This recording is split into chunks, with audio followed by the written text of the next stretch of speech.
It's weird how some of the most memorable and interesting things to happen in the NBA oftentimes have very little to do with actual on-the-court basketball, like Gilbert Arenas pulling a gun in the Washington Wizards locker room over an $1,100 bet, Mark Cuban driving up and down Houston begging through text for DeAndre Jordan's address, or even first overall pick Markelle Fultz forgetting how to shoot a basketball for practically an entire season. The one story that everybody remembers is Lance Stephenson blowing in LeBron's ear. It's just one of the craziest things I can imagine during a live basketball game, let alone a playoff game, and I think the thing that makes it so fascinating is how it actually got to LeBron and the bizarre rivalry it started with Lance. I mean, when you step back and take a look at the whole thing, it's so ridiculous that one of the only people able to get under LeBron James's skin, the best player in the world, and mess with his head is Lance Stephenson. With all the big signings like Rondo to the Lakers, DeMarcus to Golden State, and the rumors surrounding Kawhi getting traded, one of the most one-sided rivalries in Lance and LeBron is ending with both of them signing together in LA. The climactic end of their 6-year relationship is getting kind of overshadowed. I'm Mack Pinko, and I'd like to take a look at why this team-up is one of the greatest things to ever happen in the NBA.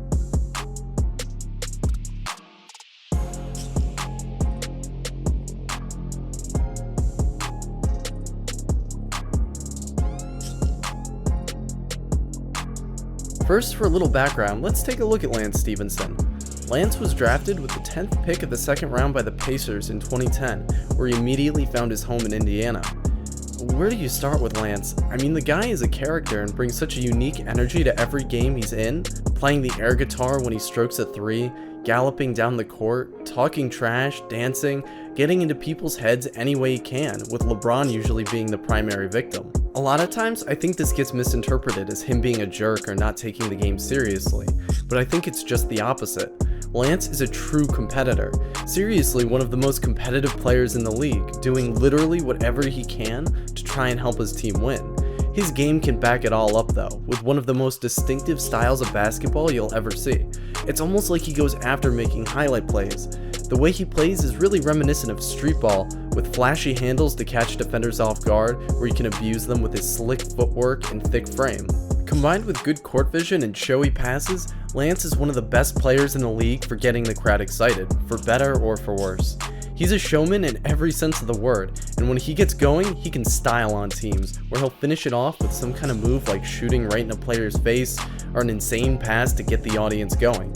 With a good enough three-point shot and his ability to finish at the rim with a variety of innovative finishes, he can play positions 1 through 3, making him a versatile wing or guard with his facilitating and scoring abilities. For all the good with Lance, there's also some bad.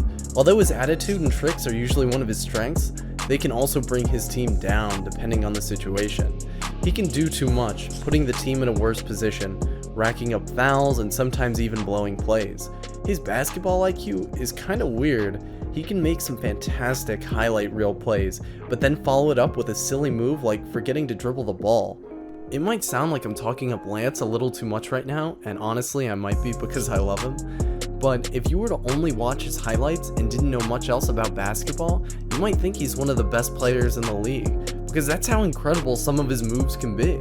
So, when did his and LeBron's rivalry start? Where did he first push his buttons and try to make an enemy of one of the greatest to ever play the game?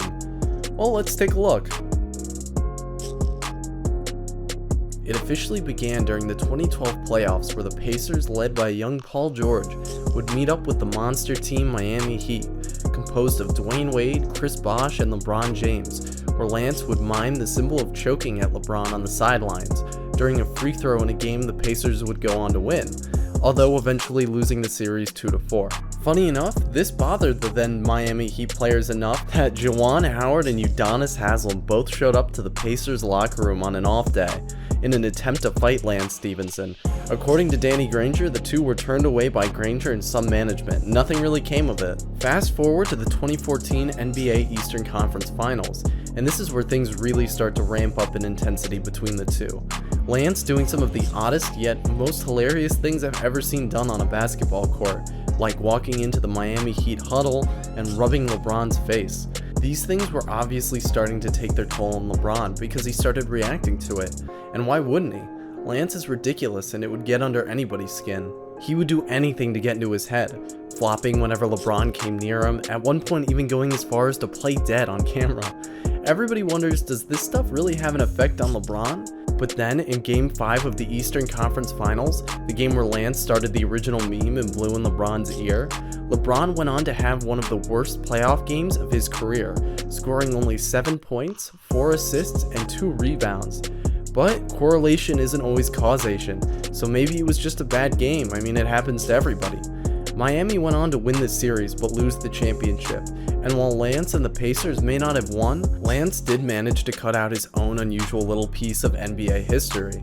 The two met again in the playoffs in 2017, but for a much more controlled, serious series, but it was this year in 2018 where Lance got going again.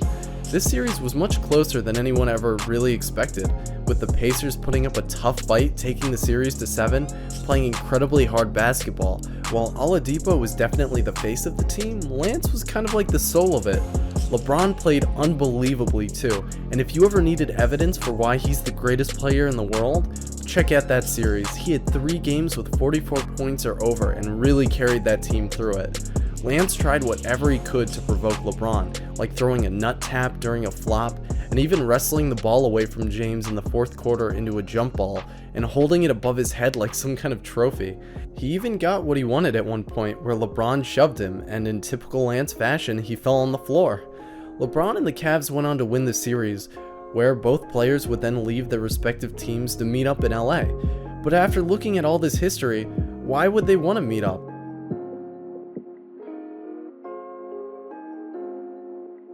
Well, from LeBron's viewpoint, he wasn't going to win in Cleveland again, not against Golden State, and with LA hosting a lot of cap space to sign new players, combined with their solid young core of Lonzo, Ingram, Kuzma, and Hart, it was looking like the Lakers would probably be the best fit, plus the non-basketball stuff like the Los Angeles area and him owning houses there. The move just generally made sense. For Lance, the move is a little tougher to decipher. I always imagined him staying in Indiana the rest of his career. I thought it was a no-brainer for them. A fan favorite that you can sign for cheap, who loves the town and is good enough at basketball, but after declining his option, I guess they just couldn't come to an agreement. Or maybe the Lakers made the offer first? In a weird roundabout way, I can see why Lance and LeBron would want to play together. They played each other so many times and had so many battles, they both know each other in their game from experience alone. And regardless of what's happened years before, the two are actually very similar in one specific way. They're both pure competitors. Despite their history together, I think they can both respect how much the other wants it, even though they've gone about it in different ways. LeBron is indisputably one of the best to ever play the game, and everyone knew it from the day he stepped on a high school court. He's always won with his talent alone, pushing himself as hard as he can while simultaneously making his teammates better along the way. Lance was the 40th overall pick in his draft, and had to fight and claw his way to more minutes, and embraced his personality along the way, to not only differentiate himself, but to make his game special, and never really cared what the opposing team or fans thought of him, if anything acting as that spark plug, the player who helps bring the heart to a team, what Draymond is for Golden State or Pat Bev was for the Rockets. And in kind of a cathartic sense, Lance can be that for LeBron. He can be that mouthpiece messing with Golden State, trying to get in Draymond's head, that LeBron can't because of his image. And on the court together, we're going to see some of, and forgive me for lack of better words, I've been trying to come up with a better one all day, hypest plays you can imagine. Both of these guys were born to make unforgettable highlights, and they're now on the same team together. We're going to see some of the slickest dimes dropped ever between two great playmakers on the same team. It gets even crazier when you think that Rondo and Lonzo are going to be there too. This team is great for the NBA because in an inadvertent way, the Lakers did something by accident that often gets forgotten about. They made a team that's going to be fun to watch. With the inherent competitiveness of the sport, it's easy to overlook that basketball is supposed to be fun to watch, and it's integral that games be close and exciting in conjunction with dope, fast-paced plays. And that's the beauty in the roster that LA is putting together, and why LeBron and Lance are going to work so well together. LeBron is so good that he can take any roster he's on and help them coast to the playoffs, so there's no real question of competitiveness.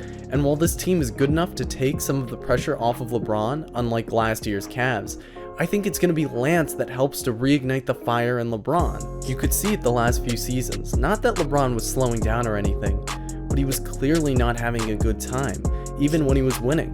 Not only was he shouldering the load on the court, but the locker room was falling apart and he had lost control.